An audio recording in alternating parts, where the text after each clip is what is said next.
지난 주말부터 통일교발 악재가 쏟아진 상황에서도 젠프 지지율은 급등했습니다. 대박입니다. 그리고 뒤에서는 젠프께서 이렇게 강력하게 말씀하신 진짜 이유 보고 드립니다. 구독 한번 눌러주시고 끝까지 시청 부탁드립니다. 오늘 MBS 조사 결과 민주당의 지지율은 5% 급등하며 국진과 2배 이상 격차를 냈습니다. 한편 젠프의 지지율도 마찬가지로 급등했는데 대구와 경북을 제외한 전 지역 그리고 팸코남들이 즐비한 20대를 제외하고는 전부 과반을 돌파하며 압도적 지지를 얻었습니다. 그런데 이런 급등 이유는 정권 교체 이후 처음으로 진보 표집이 많이 잡힌 이유가 결정적이었습니다. 역설적으로 지금 정치적 상황이 쉽지 않아 우리 지지층이 결집한 결과로도 볼 수 있는 부분입니다. 솔직하게 말씀드리면 이 건은 사태가 쉽지 않은 게 사실입니다. 당선 가능성이 높았던 전재수 장관이 사퇴를 했습니다. 정부에 부담을 주지 않기 위해서 그렇지만 제대로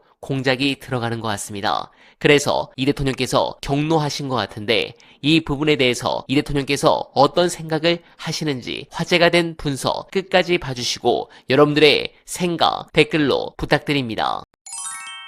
그러면 수사에 있어서는 엄정하게 가는 방향으로 가겠구나 라는 눈치를 챘으면 오늘 그런 삽질을 안 하죠. 자기의 게시판 문제에 대해서는 한마디도 페이스북에 올리지 못하지만 하루 종일 통일교만 떠들고 있는 한동훈 전 대표 이렇게 얘기했습니다. 자, 한동훈 통일교 재판 하루 전 해산 언급, 불면 죽인다는 협박이라고 했습니다. 자, 통일교 재판 하루 전이라고 이야기를 했지만 엄밀히 말하면 통일교 재판이 아니고요. 윤영호 전 통일교 세계본부장의 재판입니다. 그 하루 전날에 대통령이 해산을 얘기를 했다. 근데 윤영호 전 통일교 본부장 같은 경우는 이미 교단에서 쫓겨난 사람입니다. 어떻게 보면 이제 교회 내에서는 쫓겨난 인간이에요. 그 사람한테 협박하는 게 통일교한테 무슨 의미가 있어요? 윤영호 입장에서 오히려 자기가 지금 통일교를 사실상 해산시키지 않으면 내가 죽는 상황이에요. 거꾸로야 거꾸로. 윤영호는 나는 그냥 조직이 시키는 대로 했을 뿐인데 통일교가 나를 이렇게 이용하고 버렸다. 실제로 술술 불었잖아요. 술술 불었기 때문에 특검법 안에 들어있는 이른바 이제 플리바게닝 조항. 플리바게닝 조항은 수사에 적극적으로 협조할 경우에는 형량 거래를 할 수 있다라고 돼 있기 때문에 이 사람이 그렇게 적극적으로 협조해서 한학자도 빵에 쳐놓고 권성동도 빵에 쳐놓고 김건희도 빵에 쳐놓을 수 있는 핵심 증언을 해준 사람이란 말이야. 그러니까 이제 그게 이제 반영이 돼 있는 거. 근데 그 핵심 증언의 핵심이 뭡니까? 한학자를 빵에 쳐넣은 거예요. 한학자를 빵에 쳐넣은 사람이 협박을 받고 야 우리 통일교를 해산시키면 안 되는데 그럼 내가 진짜 말 다 바꿔가지고 모든 거를 다 이재명 정부에 유리하게 그냥 민주당을 위해서 내가 그냥 직원을 바꿔버려야 되겠다. 통일교한테는 하나도 해가 가면 안 되니까 내가 그냥 다 뒤집어야지 라고 하겠냐고요. 자, 대통령이 얘기하는 지금 현재는 나온 거는 통일교를 해산하라가 아니었죠. 종교단체였습니다. 그러면 진짜 목표는 통일교만이 아닐 수 있다. 물론 통일교긴 하지만 통일교만이 아니다. 많이 아닐 수 있다. 또 있습니다. 신천지라는 기사도 있습니다. 이재명 단지 통일교 겨누는 게 아니다. 종교전쟁 뒤에는 신천지 기업이라고 되어 있습니다. 그러니까 이제 대통령의 말의 맥락을 보셔야 된다라는 해설 기사예요. 근데 대통령이 지금 굉장히 여러 차례 저 얘기를 하거든요. 종교단체가 헌법을 위반해서 정치에 개입하려고 하는 불법적 행위. 이 얘기를 여러 번 강조를 했습니다. 근데 이거는 사실 대통령이 물론 정치적인 이유를 위해서만 저런 얘기를 하는 게 아니지만 정치적 맥락으로 따져보면 거의 무적의 워딩이거든. 아니 헌법에 박혀있어. 우리나라는 정교 분리국가입니다. 근데 정치에 종교가 끼어들려고 하는 노골적 행위들이 이미 드러났어요. 그러면 이 재단, 이 집단은 헌법을 위반한 집단이잖아요. 그럼 집단으로 존속할 가치가 있느냐? 이런 얘기예요. 일단 군대가 헌법을 위반해서 계엄에 부안해동해가지고 서울로 쳐들어왔어요. 그러면 그 집단을 그냥 내버려 둬야 됩니까? 박살을 내야 될 거 아닙니까? 그렇습니다. 정당이 국회를 지키고 헌법을 수호해야 될 의무를 저버리고 쿠데타 계엄군에 협조를 했다. 그러면 그 정당을 냅둬야 됩니까? 박살을 내야 되잖아요. 마찬가지죠. 헌법을 위반해서 종교 집단이 정치에 개입을 했다. 그러면 냅둘 수 없는 거지. 이거는 그냥 너무 명확한 원칙에 대한 문제이기 때문에 대통령이 저런 말을 하면 할수록 국민의힘 입장에서는 할 말이 없어져. 저 얘기를 왜 꺼냈느냐를 넓게 보면 지금 대한민국 사회와 저게 이제 겹친다. 왜 저 중앙일보 기사에서 신천지를 꺼내냐면 물론 악의적인 해석입니다. 대통령이 전직 때 다 해봤다 이거야. 내가 도지사 때 다 해봤는데 야 이거 쏠쏠하다. 중앙일보식으로 하면 이거 된다. 교 집단 특히 광신 집단을 조지면 정치적으로 상당히 도움이 된다.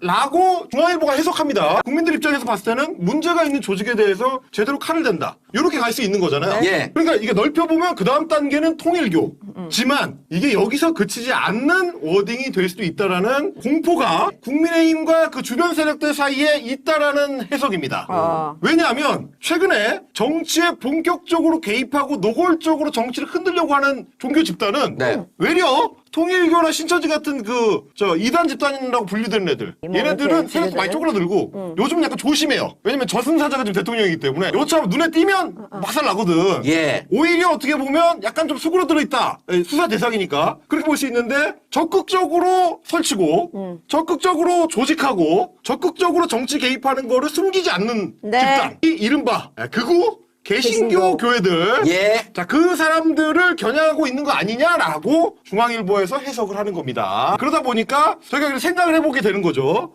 지금 교회에서 적극적으로 정치에 개입하는 중요한 창구였던 거.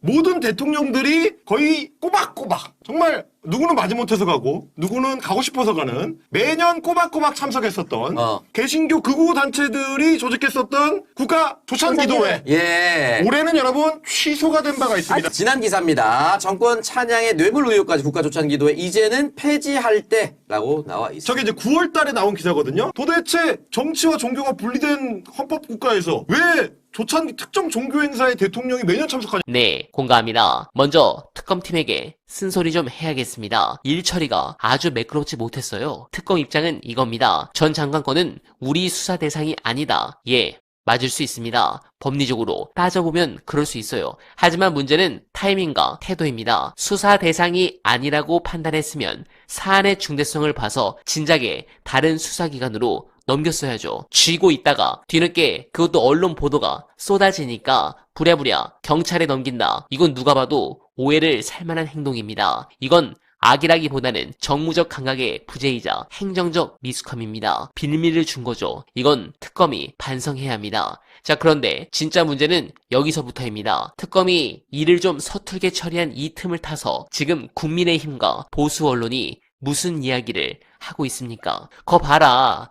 이 특검 못 믿겠다. 수사 접어라. 지금 이렇게 몰아가고 있거든요. 여러분, 이게 논리적으로 말이 됩니까? 일 처리의 미숙함을 구실 삼아 특검 자체의 정당성을 흔들려는 정치적 의도가 너무 투명하게 보이지 않습니까? 그렇기 때문에 이 대통령께서 오히려 더 강력하게 메시지를 남기시는 겁니다. 앞으로 더 특검이 이어져야 하는데 그 정당성을 흔들리는 것을 막기 위해 그러는 것입니다. 해당 부분에 공감하신다면 소중한 언알바 후원 부탁드립니다. 댓글에 고정된 내용을 통해 많은 사랑 부탁드리며 언알바는 오늘도 최선을 다하겠습니다. 여러분 고맙습니다.